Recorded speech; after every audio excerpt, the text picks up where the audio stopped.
This is the Dr. Chad Podcast. Biohack your testosterone. More sex drive. More energy. More lean muscle. Feel and be your best in 3, 2, 1. Today's podcast is sponsored by FullScript. Go to the website, get 10% off. It's the safest source for practitioner-grade supplements. Go there now. Really, everything that we try to achieve is based on optimizing lifestyle first and foremost. So if you're not optimizing lifestyle, you may feel good by getting some testosterone therapy or something like that, but you're not going to be an optimized human being.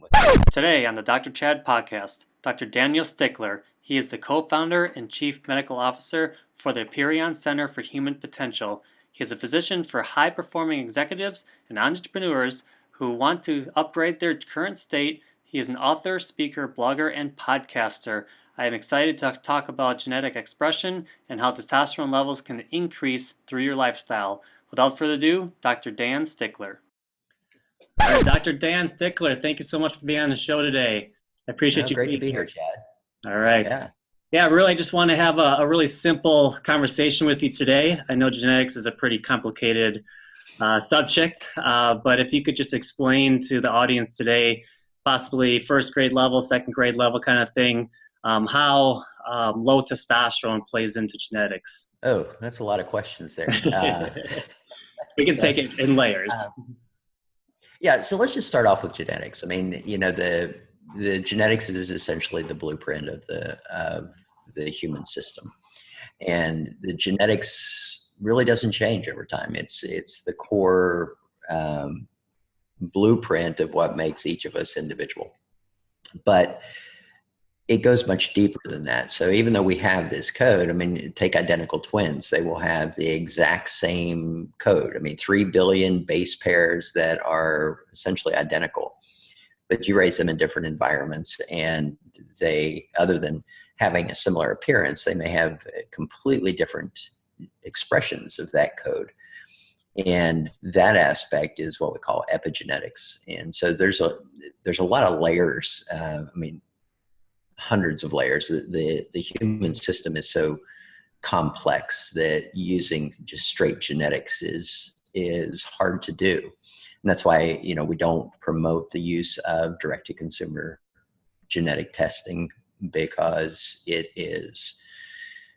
without understanding the complexity of it, trying to translate based on that is very difficult. Be like translating a foreign book and not understanding the language itself. It just doesn't work. So you have to have somebody that can kind of interact with that code in the person and look at expressions and things that affect expressions. So having the extra layer of interaction is required. And that's why we don't promote the use of direct-to-consumer genetic testing. Now, that said, we do use a lot of genetic testing, but we use it in probabilities. So you carry a certain genetic variant, you have a probability that this will happen. But even just like MTHFR, everybody goes crazy over MTHFR.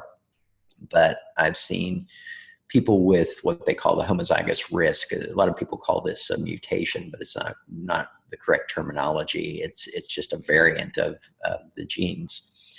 And they have no problems with methylation, even though they have the double risk for it. And why is that? Well, the reason is because of what they call the omnigenic model. The omnigenic model says, every characteristic we carry has multiple genes, hundreds even of genes that interact to create an outcome. And with that, you usually have 15 to 20 key genes that are key factors involved in that. And so understanding those key genes and how those interact with each other gives you an idea of, what is the probability of methylation in this person.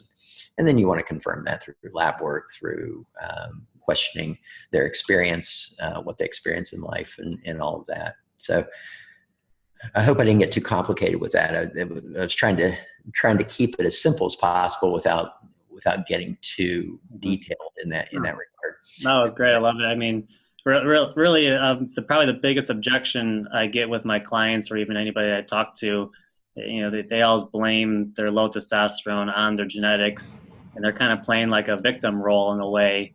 And I always try to empower them. Look, your environment controls a lot of your genes. So what can we what can we change? What can we implement?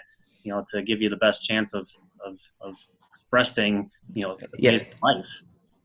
And we use genetics in the hormones. We have a whole hormone template that we look at, and testosterone's a piece of that, where we look at roughly 20 different genes that impact testosterone levels in people. So we look at propensity for SHBG production, which is a big deal. Too much SHBG, it's going to kind of rob you of the free testosterone. We look at genes that control conversion into DHT. We look at genes that control conversion into estrogen, the aromatase genes. Mm-hmm. And we also look at genes that control LH expression. So you do carry propensities in there. But even if you have like a strong propensity for low LH, doesn't mean you're going to have low LH. It just means there's a propensity to have that. And so your production of testosterone may be lower. There's a lot of factors that go into that, but certainly every one of those can also be affected by environmental aspects. So how do we alter the expressions of the genes that we actually carry? Yeah, exactly. Is there anything specific that we can do to help combat the aromatase enzyme? Try not to allow that to convert into estrogen.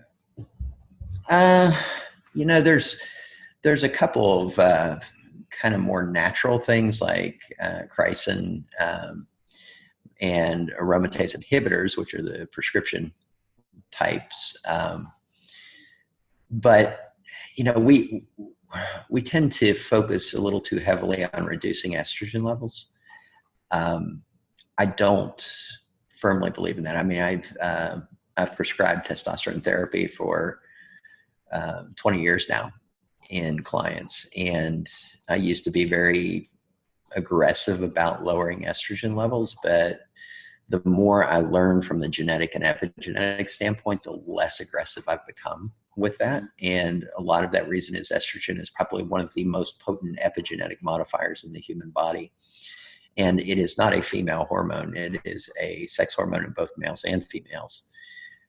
One of the biggest things is the conversion. When testosterone crosses the blood-brain barrier, there's a high conversion into estrogen. And that estrogen is responsible for a lot of the cognitive and neuroplasticity and neurogenesis aspects of what we think of as testosterone causing, but it's actually after it's been converted into estrogen. So, the higher testosterone levels mean higher estrogen level conversion in the blood after crossing the blood-brain barrier.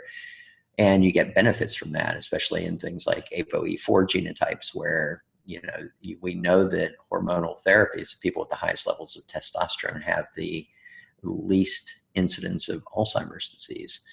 And yet I still feel like, based on the physiology, that a lot of that is coming from that estrogen conversion. So if you're like high on testosterone, but you're blocking too much of that conversion, you may not get those benefits. Okay. And what kind of effects would like high stress, like the typical American lifestyle, have on our genetic makeup right now? Like, whether it's sleep or yeah, huge. We take a full systems approach when we work with clients. So they may come in and say, "Oh, I've got low testosterone levels. I need some help with that." Well, the first thing we're going to do is we're going to address their sleep. We're going to address their stress. We're going to address nutrition. We're going to address supplementation, hormones, athletic and movement aspects. So we look at really everything that we try to achieve is based on optimizing lifestyle first and foremost.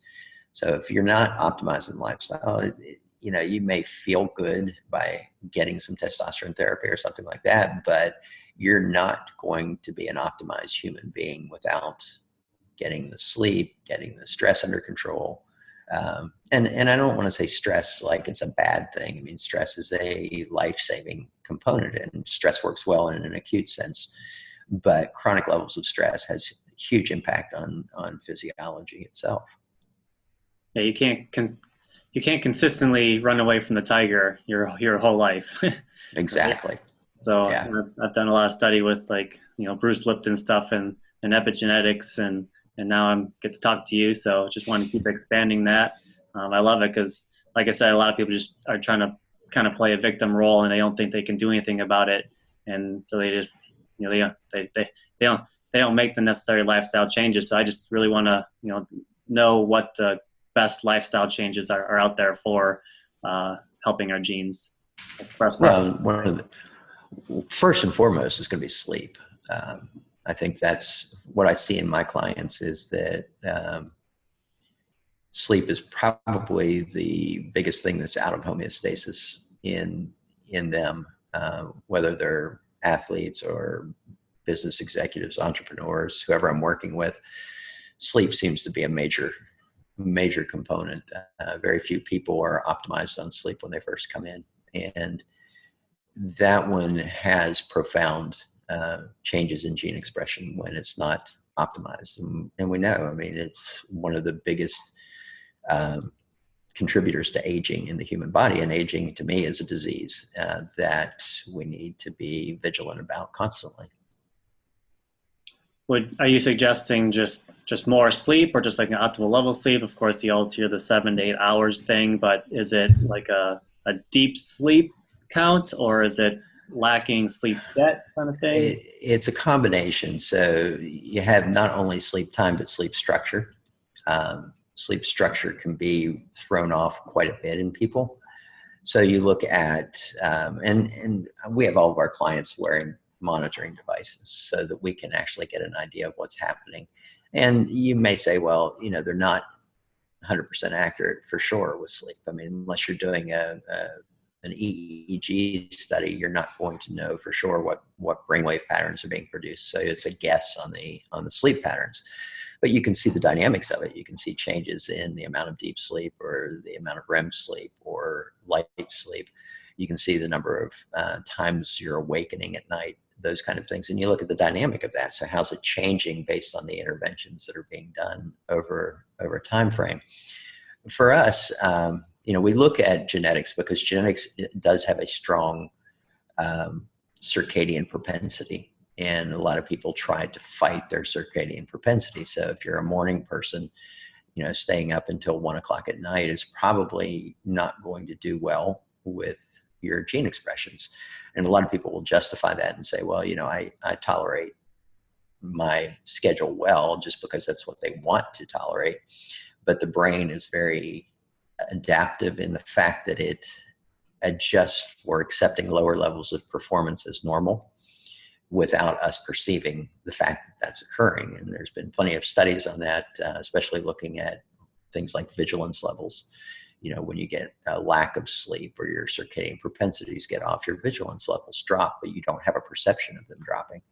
So it's more of identify what your circadian propensity is and try to adjust your lifestyle around that. I mean, a lot of the times we can make lifestyle adjustments to alter gene expression, but sleep is not one that is real conducive to that. It's one that we really try to gear them towards a circadian propensity, and we try to get them to figure that out on their own. So what we do is we say, okay, we want you to get minimum of about 7 to 8 hours of sleep. So let's dispense with the alarm clock, see what time you wake up. Most people will wake up pretty routinely around the same time. And once we identify that, then we work backwards and we say, okay, well, if you're waking up at 6, then we want to get you in bed by 10. And so for a month, we get them, okay, you're in bed at 10 o'clock and no alarm. So you wake up when you wake up. And typically we see them start to match that circadian propensity when that happens. Okay. I've probably 2 years now, I've used an alarm clock that wakes me up within a half of an hour so it can hear me. And if I roll or something like that, I'm in more of a light sleep, then it, slowly increases the volume and wakes me up, in less of an alarm state, less of a stress state. So is that kind of what you're going for? Because I'm in a sense with rolling. Yeah, I mean, what we look for is, you will naturally wake up at the end of a REM cycle. That's the natural time you wake up. I mean, everybody knows this. If you wake up and you're wide awake and you look at the clock and you're like, oh, I got 5 more minutes before my alarm is going to go off. I'm going to go back to sleep. Yeah, you're wide awake at that point, and you think, okay, well, I'll just get 5 more minutes, and then you drop into a deep sleep. That alarm goes off, and you wake up, and you're in a daze because you've woken up out of the wrong cycle. And that's why I really like the fact of not using an alarm. I mean, I've used an alarm maybe 3 times in the last 2 years, and it's just to get up for early flights or something like that. And I routinely wake up somewhere between 5 and 6 o'clock in the morning, depending on what my current schedule is and when I'm getting to bed. Right. And I teach a lot of on sleep well, because that's one of the things I struggled with for a while, and a lot of it had to do with just preparing to go to sleep at night. So usually people would just they would delay sleep. They try to stay up as long as they could just to have some type of freedom, because they don't want to wake up for work the next day. But then I switched that mindset, and I was like, I'm going to go to bed so I can have a great day tomorrow. So the TV was off. There's no negative, news on the TV. There's no, flashing lights on you. There's no screens in front of you. Maybe a sleepy tea or something like that I'll drink. I'll set my clothes, out the night before, so I don't have to think about that in the morning. I might, make a list of things that I have to do tomorrow, so I don't have to think about it while I'm sleeping. Just little stuff like that made me go into much deeper sleep, and I woke up a lot more refreshed. You're getting very complicated for me. I'm a more simple guy than that. I like to get my clients to the point where they're waking up because they want to get up, not because they have to get up. That's a big deal. When you're waking up because you have to get up, it sets a tone for the day that is not good. It's the people that say, oh, I have to get up at this time because I got to get the kid ready for school. I got to get to work. I got to get to the workout. So that have to get up is problematic for a lot of people. And in preparation for bed, it depends on what the issue is. Is it an issue of difficulty falling asleep, staying asleep? Is the mind racing at night? And obviously what you're talking about with doing a lot of these prep things with, cooling the room down, blacking out the room, not watching the screen time, those are all valuable. But I also have people that have like GAD1 variants in their genes, that if they eat high glutamic acid foods, they're going to have high glutamate levels at night. And so you want to kind of minimize the glutamic acid, and you can do things like magnesium glycinate to mitigate that. So you can really bio-individualize the approach to sleep with them. I have some people that have very low production of alpha waves. They have BDNF gene variants and things like that. So they will lay in bed and just have a difficulty time dropping into phase 1 sleep. So what you do is you work with them. We like the Muse headband, which is a nice alpha wave trainer. Get them to do a 10 to 12 minute meditation with the Muse right before bed. Kind of sets that alpha stage pretty well, and helps them to fall asleep better. Okay, that's great. How about the use of like melatonin or something like that? It depends. And again, this is an area that we look at in the genetics. So some people have low melatonin production. Some people have low response to melatonin. We look at melatonin receptors like the MT, NRB1s, and somebody who's got a low response, it doesn't matter if you give them melatonin or not, it's not going to do a great deal of good. So if we have somebody with a normal response, low production, then we know they're going to do well with it. But then we also look at things like, a lot of people aren't aware, but the gene that metabolizes caffeine is also responsible for metabolizing melatonin. So if you're a rapid metabolizer of caffeine like I am, then I can metabolize melatonin well. So it'll help me to fall asleep and not stay asleep. But somebody who's got a very slow metabolism of melatonin, you give them, a large dose of it of 3 milligrams or more, and it may be persistent the next morning because they're not metabolizing it. So you've got to look at the whole system when you're making recommendations on in these areas and say, how can we truly individualize this to what we're trying to achieve with you, and then how do we measure it? Okay.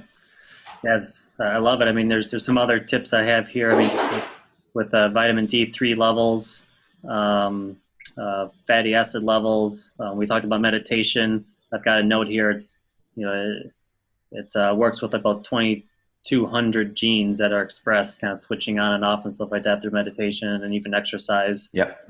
Affects 7,000 genes. So pretty neat stuff there. Can you expand any with the vitamin D or the omega supplements? Yeah, I mean, vitamin D, I mean, we know of at least 160 different metabolic processes that vitamin D is involved in, on top of the fact that, vitamin D is a hormone. It's not a vitamin per se. It's a hormone that has profound alterations in gene expressions. And most people are deficient in vitamin D. So we count vitamin D as what we call one of our foundational vitamins. So it's something that we put everybody on. Nice, simple multivitamin, vitamin D, fish oil. Those are standard across the board for pretty much everybody that we deal with. But everything that we do, I mean, every breath we take alters gene expression in some way. Chronic exercise is really good for altering expressions of genes in a very positive manner. I mean, BDNF is great for producing alpha wave patterns, neurogenesis, and exercise will upregulate expression of BDNF in the brain.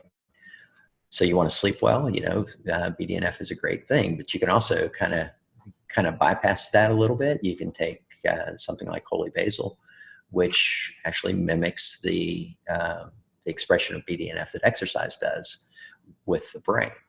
So holy basil is really good for boosting BDNF. So somebody who has low alpha wave production or BDNF variant in their genetics, you can use stuff like holy basil on top of the exercise to really get a kind of a double hit on boosting that expression. Yeah, ultimately that's increasing like the growth hormone there, right, in the muscles there. Yeah, holy basil is one of my favorite supplements. When you take holy basil, it will boost growth hormone levels directly in the muscle cell itself, but then it induces expression of FNDC5 in the muscle, and that FNDC5 gets out in the circulation, goes to the liver, gets converted to irisin, irisin goes to the brain, and induces BDNF. So it's a really nice combination.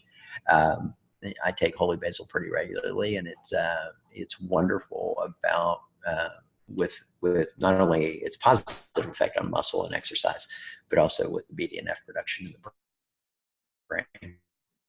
Very good. That's awesome. Just to expand on exercise a little bit more, I mean, or would you suggest any exercise that the person would do, or is there any specific, like heavier weights or cardio?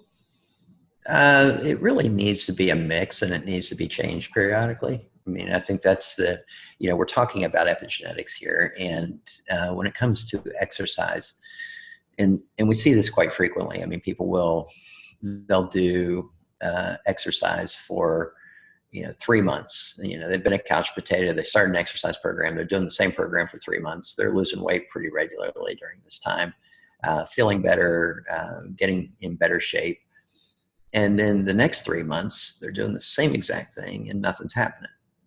And they're going, what's going on? I'm eating the same. I'm exercising the same. Why am I not making progress at this point? Well, the reason you're not making progress is because think of epigenetics as really the adjustment of your gene expression to your environment. So when you're a couch potato, you're kind of like right here with your gene expression, and then you start exercising, and you're venturing outside of this comfort zone that you have. And so this comfort zone, as long as you're kind of working around within that comfort zone on the high and low end of it, there's no reason for the genes to change expression. So they're not saying, okay, this is a new environment to me. It's saying I can function well in this environment with the current expressions I have. So in that 3-month period, you're up here above where you had been. But now after 3 months, you've adjusted that new familiar zone up here. and you're still working in that same zone. So now you've got to push out of that zone. So it's a matter of either changing the intensity, changing the type of exercise, something that tells the body or the genes basically that I'm in an unfamiliar environment now and I have to make adjustments to my expression to thrive in this new environment. Does that make sense? Oh yeah, definitely. I'm what's going off in my head is like a kind of muscle confusion kind of idea. Just you do the same thing over and over, it's just going to get used to it. And Right. just sign up for a 5K or sign up for a triathlon or sign up for one of those challenge courses like where you have to jump through puddles, Spartan race. yeah, something like that. Like just change it up once in a while and take it to the I say next level. Spartan. Is that what that is? Yeah. I love it. Yeah, just stuff like that would be huge for people, and plus you can do it in a group, so it's there's accountability there too. I feel like most people don't exercise just because they hold themselves accountable and they just I'm tired today, I'm not going to go. So Right. the couch, and we don't want that. Well, we gamify these things too. I mean, like I said, all my clients have the That's fun. The Garmin's, and we just did a challenge that ended Sunday, a 7-day challenge, and there were 5 of us competing on steps, and it was so funny watching it because we were pushing each other so hard. I mean, I ended up with 102,000 steps in 7 days, but every day it was pushing a little bit harder because we were trying to get that first, and it tells you every time, oh, so-and-so just knocked you out of first place or whatever. So, to gamify it and make it fun. And it doesn't have to be, how many miles did you run? It's just basically steps that we're talking about. Have you tested out a couple different ones of those? Have you tried like the rings and the Fitbits and I like if you can measure it, you can manage it. And everything that we do, we want some way to measure whether it's working or not. Relying on subjective stuff is not very useful, in my opinion, in the years I've been working with clients.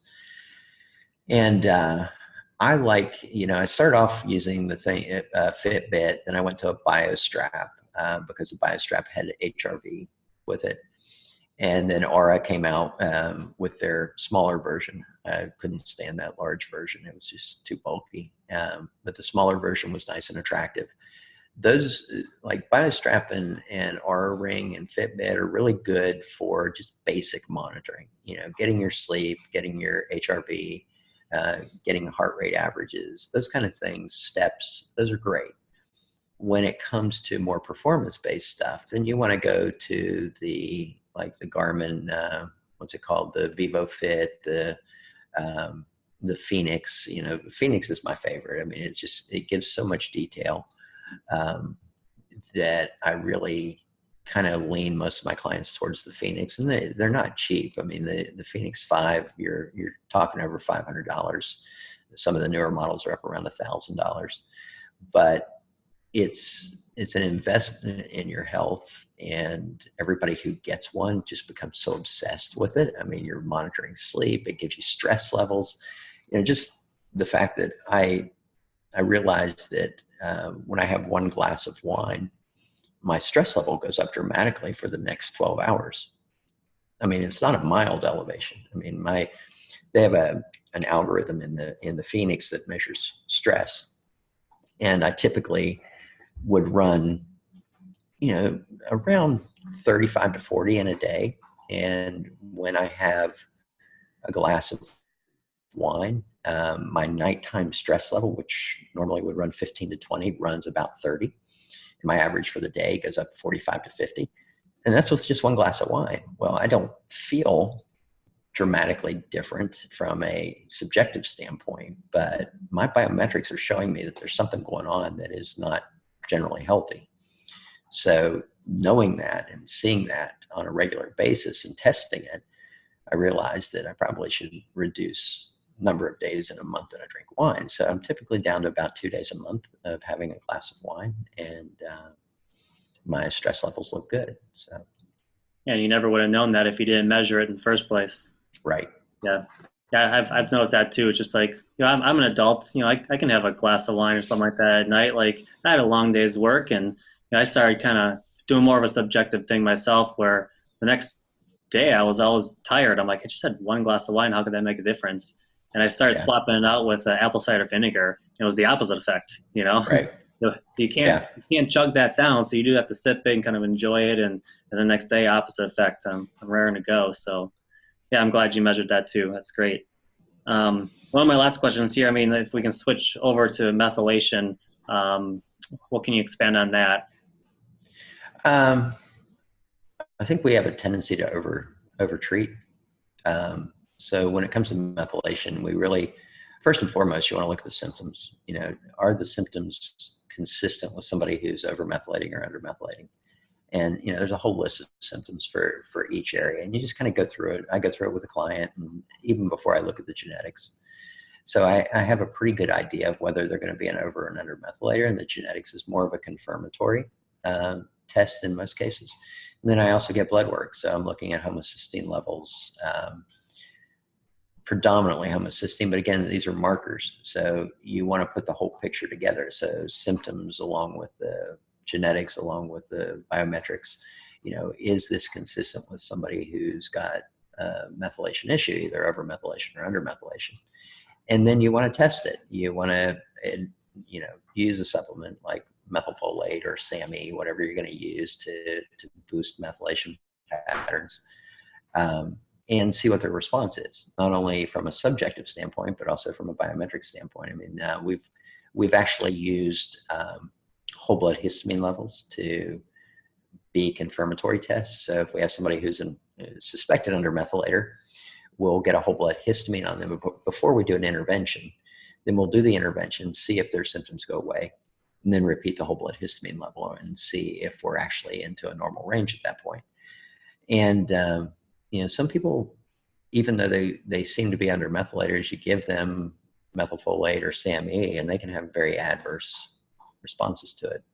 Like somebody with depression who's an under methylator, you give them methylfolate, and you're going to make their depression worse. I mean, methylfolate actually increases reuptake of serotonin. And so you don't want to go that way with somebody who's, even though they have symptoms of undermethylation, if they've got depression on top of that, then you have to be careful with it. So you got to look at the whole system rather than, looking at everybody uses MTHFR, and I mean, there's at least 8 to 10 different genes that we know of that have a strong impact on this. Obviously MTHFR is a big one, but you've got to look at the other ones as well. Yeah. So what would you suggest for someone who does want to have their genome tested? I know you said you don't like the direct to consumer tests that are out there now. A lot of them are on commercials and stuff like that. What would you suggest for anybody who's listening today? Well, get with somebody who's an experienced epigenetic coach, somebody who understands the genetics, knows how to interpret them. And there's a big difference between the person who is kind of book smart versus clinical smart. There's a lot of people out there promoting the fact that they can do, that they treat methylation issues, and they can tell you everything about a pathway, but they don't understand clinical application of it or the complexity of the gene expression versus, the gene itself. You got an MTHFR, we got to look at your BHMT, we've got to look at your CBS 677s. They're looking at all these pathways, and they're creating a map based only on the pathway and not on the person. So you want somebody that not only understands the pathways, but has clinical experience in working with them and understands that there are a lot of variables involved, and it's not as straightforward as looking at a biochemical pathway and being able to, rotely memorize the pathway. Right. Totally understand. It's definitely got to go through a lot of training to understand that. Yeah. Yes. Well, cool. Well, I appreciate your time.